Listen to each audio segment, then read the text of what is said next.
दोस्तों आज की इस वीडियो में हम गैर मजुरवा जमीन के ऊपर चर्चा करने वाले हैं। कभी न कभी आपके मन में ये सवाल जरूर उठा होगा कि ये गैर मजुरवा जमीन होता क्या है, क्या इसका बंदोबस्ती हो सकता है या किस प्रकार का जमीन है, आदि आदि सवाल आपके मन में उठते जरूर होंगे या फिर उठ रहे होंगे। तो वो सब क्लियर होने वाला है इस वीडियो के अंत तक। दोस्तों मैं आपको बता दूं कि ये जो गैर मजुरवा जमीन है लगभग हर गांव में पाया जाता है और आप इसका नाम जरूर सुने होंगे। ये नया चीज़ नहीं है, नया जमीन नहीं है, ठीक है। और आप जान भी रहे होंगे, हो सकता है कि आपका भी गैर मुजरवा जमीन होगा और थोड़ा बहुत उसके विषय में जानते होंगे, जो चीज़ आज की इस वीडियो में क्लियर होने वाला है। सबसे पहले दोस्तों मैं आपको ये बता दूं कि गैर मुजरवा जमीन जो है यह एक सरकारी जमीन होता है। यह एक जमीन का प्रकार है जो सरकार के अंतर्गत होता है। हालांकि ये जमीन जो है एक पब्लिक यूज के लिए रखा गया है। अब भाई सरकार के अंतर्गत है तो सरकार भाई बोरी बिस्तर में बांध करके कहीं ले तो नहीं जाएगी, काम आएगा आप ही के लिए, ठीक है। एक जनसमूह के लिए, वहाँ के जो लोकल समुदाय हैं उनके लिए काम आएगा, आदि आदि, ठीक है। अभी समझ में आएगा, चिंता नहीं करना है आपको। इसके अंतर्गत और कुछ ऐसे भी जमीन है जो लोग पर्सनल यूज के लिए भी उपयोग करते हैं। तो दोस्तों आपको सबसे पहले यह समझना है कि भाई गैर मुजरुआ का मतलब क्या होता है। देखिए गैर मुजरुआ का मतलब खाली स्थान, जगह जहाँ पर कुछ खेती बाड़ी ना होता हो, ठीक है, पत्थर हो, वहाँ पर झाड़ी हो या फिर बहुत दिन से पड़ती हो, वहाँ पर कुछ मतलब कुछ नहीं होता हो, ना खेती बाड़ी हो रहा है ना घर बन रहा है, तो वैसे जमीन को जिस समय सर्वे हो रहा था उस समय गैर मुजरुआ के अंतर्गत रख दिया गया। बाकी बात आप रैती जमीन के विषय में सुने होंगे, और रैती जमीन आप जानते हैं कि भाई उसमें खेती बाड़ी होती है, घर वगैरह बनाया जाता है। हालांकि आज गैर मुजरुआ जमीन या फिर जो भी जमीन मिल जाए सब में घर वगैरह बनने लगा है, वो अलग बातें हैं। लेकिन भाई पहले की जनसंख्या कम थी तो भाई लोगों का उतना जमीन का डिमांड नहीं था, जमीन का प्राइस भी कम रहता था, बहुत सारे जमीन पड़ी हुई भी रहते थे, आदि आदि ये बातें थी। तो दोस्तों जो जमीन एकदम अलग थलग थी गांव में, मतलब ऐसा जगह में थी जहां पर पत्थर वगैरह है, झाड़ी वगैरह है, तो उस जमीन को गैर मुजरुआ के अंतर्गत रखा गया और उसका सर्वे किया गया, ठीक है। और गैर मुजरुआ जमीन का अपना एक खाता नंबर होता है, हम आपको बता देते हैं। हर मौजा में गैर मुजरुआ जमीन का अपना खाता नंबर होता है। लेकिन इसके पहले मैं आपको बता दूं कि गैर मुजरुआ जमीन दो प्रकार के होते हैं, ठीक है।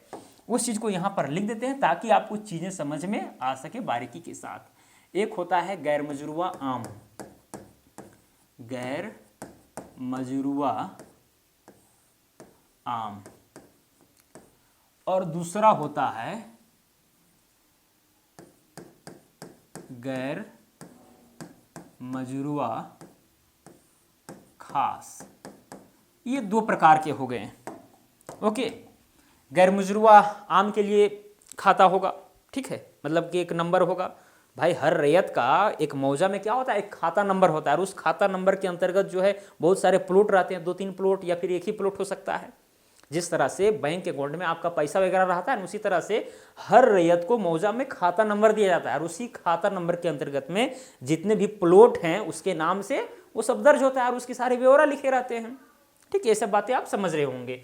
और देखिए ये सब चीज़ें अगर आपको बारीकी के साथ समझना है, कुछ चीज़ें आपको कन्फ्यूजन लग रही होगी, तो ये सब अगर क्लियर करना है भाई, तो हमारा एप्लीकेशन है जीनियस मेकर, उस पर क्लास चलती है अमीन कोर्स से संबंधित, ठीक है, और सर्टिफिकेट के साथ आपको वहाँ पर कोर्स कराया जाता है। तो आप कर सकते हैं, प्ले स्टोर में जाएं, सर्च करें जीनियस मेकर, एप्लीकेशन को इंस्टॉल करें, मोबाइल नंबर से लॉगिन करें, उसके बाद आप देखेंगे कि वहाँ पर 1 साल वाला और 3 महीना वाला कोर्स है, ठीक है। आप उसे परचेस करके आप आनंद ले सकते हैं। चलिए खैर, अब यहाँ पर देखिए ये गैर मुजरुआ आम जमीन क्या है भाई, और ये गैर मुजरुआ खास जमीन क्या है।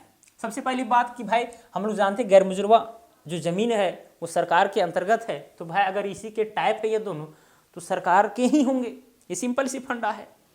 लेकिन यहाँ पर थोड़ा ध्यान देने की बात है, ये जो गैर मुजरुआ आम जमीन है ये विशेष रूप से पब्लिक के यूज के लिए होता है, ठीक है। यानी कि जहाँ पर ये जमीन मौजूद है वहाँ के आसपास के जो लोग हैं वहाँ पर इसका उपयोग कर सकते हैं, और ये जमीन जो है एक नदी, तालाब आदि के रूप में भी रह सकता है, ठीक है। ये जमीन जो है दोस्तों नदी हो गया, तालाब हो गया, मंदिर हो गया,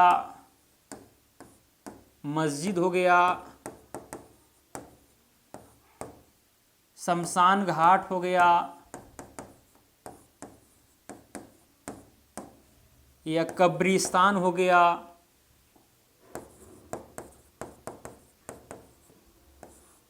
सड़क,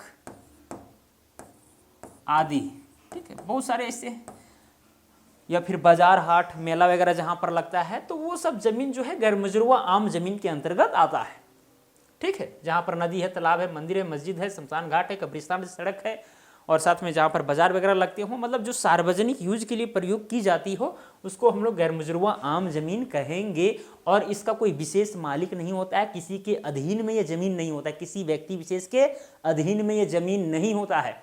हालांकि उसके आसपास में रैयती जमीन है तो भाई कब्जा करके रखे हुए है, यूज कर रहा है, तो वो अलग बातें हैं। लेकिन भाई अगर पूरा गांव के लोग अगर यूज करना चाहें तो भाई उस जमीन में यूज कर सकते हैं, ऐसा कोई दिक्कत नहीं है। ग्राम सभा के द्वारा ये तय होगी कि भाई वो जमीन किसके लिए, किस चीज़ के लिए यूज किया जाएगा, और इस आधार पर जो है काम हो सकती है। चलिए खैर, और दोस्तों दूसरा है गैर मजरूआ खास। यह एक विशेष प्रकार का जमीन है।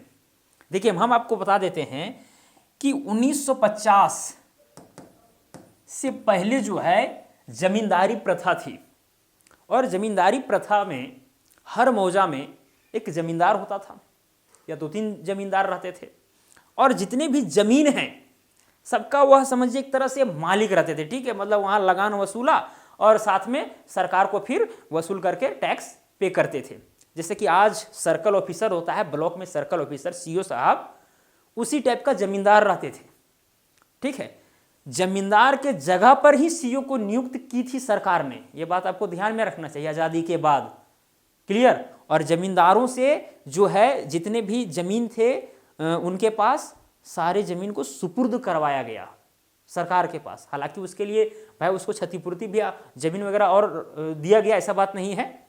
लेकिन दोस्तों 1950 से पहले एक डेट है 1/1/1946 से पहले यदि कोई जमींदार किसी रैयत को हुक्मनामा वगैरह या कोई भी डॉक्यूमेंट में लिख करके किसी गैर मजरूआ जमीन को दे दिए हों तो भाई उस व्यक्ति के नाम से बंदोबस्त हो जाता है, और हुआ था।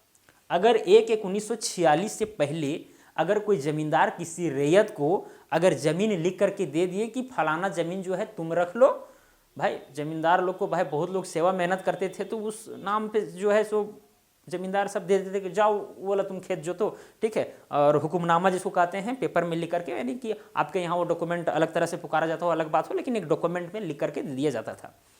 तो ये अगर काम 1946 से पहले हुआ है तो उसका बंदोबस्ती भी की गई, ठीक है। और बंदोबस्ती करके जो है सो उससे लगान वगैरह भी वसूले जाने लगा, ठीक है।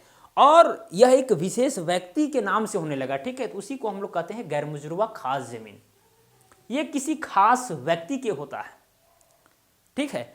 और ये जो गैर मजरूआ खास जमीन है ये भूमिहीनों को, विशेष रूप से आदिवासी हो गया, फिर SC हो गया, शेड्यूल कास्ट, OBC हो गया, पिछड़ा वर्ग के जितने भी हैं, ठीक है, उन लोगों में गैर मजरूआ जमीन वितरण किया गया और उनके नाम से रसीद वगैरह कटने लगे। तो ये किसी खास विशेष व्यक्ति नाम से जो है जमीन रहने लगा, तो उसी को हम लोग गैर मजरूआ खास जमीन कहते हैं, खास, ठीक है। यानी गैर मजरूआ है लेकिन वो किसी खास व्यक्ति का है, ठीक है। वहां पर सभी लोग चाहेंगे कि भाई हम ये काम करें, तो वैसा नहीं होगा, क्योंकि भाई वो रसीद वगैरह कटा रहा है, टैक्स दे रहा है। हालांकि जो है इसका भी रसीद भी कटना बंद हो गया है, वो अलग बातें हैं। तो ये चीज़ आपको समझना चाहिए। गैर मजरूआ आम जमीन में ये सारी चीज़ें होती है, ठीक है, चारागाह वगैरह।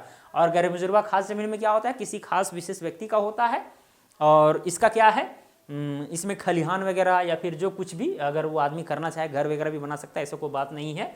अब यहाँ पर बात रह गई बंदोबस्ती की कि भाई गैर मजरूआ आम या गैर मजरूआ खास का बंदोबस्ती की जाती है। हाँ भाई, इसका बंदोबस्ती गैर मजरूआ जो खास जमीन था, जो अच्छा जगह पर जमीन था, उसका बंदोबस्ती किया गया, इसका बंदोबस्ती किया गया, इसका बंदोबस्ती की जा सकती है, ठीक है। लेकिन अगर गैर मजरूआ आम जमीन का बंदोबस्ती अगर आप करना चाहें तो फिर भाई बंदोबस्ती, अच्छा वहां पर बात छूट गया ना, बंदोबस्ती इसका नहीं हो सकता है। गैर मजरूआ आम जमीन का बंदोबस्ती नहीं हो सकता है, ये बात आपको ध्यान में रखना चाहिए। गैर मजरूआ खास का बंदोबस्ती होगा और हुआ भी था, ठीक है। 1946 से पहले अगर हुक्मनामा है किसी व्यक्ति के पास तो बंदोबस्ती करा करके रसीद वगैरह काट करके देने जाया लगा था, ठीक है। तो ये सारी चीज़ें हैं गैर मजरूआ आम और गैर मजरूआ खास के विषय में। और दोस्तों मैं आपको बता दूं कि गैर मजरूआ आम जमीन अगर किसी के हक में है या गैर मजरूआ खास जमीन है तो वो नियम के अनुसार, कानून के अनुसार जो है वो सेल नहीं कर सकता है। जिस प्रकार से हम लोग रैयती ज़मीन को, जो निजी ज़मीन होता है, जिस तरह से हम लोग सेल करते हैं, आराम से रजिस्ट्री वगैरह हो जाता है, उस तरह से यहाँ पर नहीं होगा। ये बात आपको ध्यान में रखना चाहिए। और भी बहुत सारी चीज़ें हैं और नियम कानून जो है बदलते रहते हैं, वो अलग बातें हैं। और हाँ, अगर गैर मुजरूबा खास ज़मीन हो, गैर मुजरूबा आम ज़मीन, कुल मिलाकर के अगर गैर मुजरूबा ज़मीन हो और वहाँ पर अगर सरकारी को कार्य होने जा रहा है, उस ज़मीन का उपयोग किया जाना जरूरी है, तो वैसे में जो है जहाँ वहाँ पर अगर कोई व्यक्ति रह रहा है तो उसको किसी तरह का क्षतिपूर्ति नहीं दिया जाता है उस ज़मीन के नाम पर। हालांकि अगर घर वगैरह बना हो या फिर और भी चीज़ें बनी हो तो हो सकता है कि मिल जाए, या फिर अगर जनसंख्या वहाँ पर ज़्यादा हो, आंदोलन वगैरह करे तो मिल जाए, वो अलग बातें हैं, लेकिन विशेष रूप से नहीं दिया जाता है। ये बात आपको ध्यान में रखना चाहिए, ठीक है। बस ये बात आपको केवल ध्यान में रखना है। गैर मुजरूबा आम जमीन हो सभी के यूज के लिए होता है, ठीक है। और गैर मुजरूबा जो खास जमीन होता है ये किसी विशेष व्यक्ति के यूज के लिए होता है। खलिहान वगैरह अपना जो है, जहाँ पर धान वगैरह रखने उखने वाला जो काम होता है वो सब वो आदमी कर सकता है। इस जमीन में कोई दिक्कत वाली बात नहीं है, ठीक है। बातें समझ में आ रही है? बातें समझ में आ रही है ना?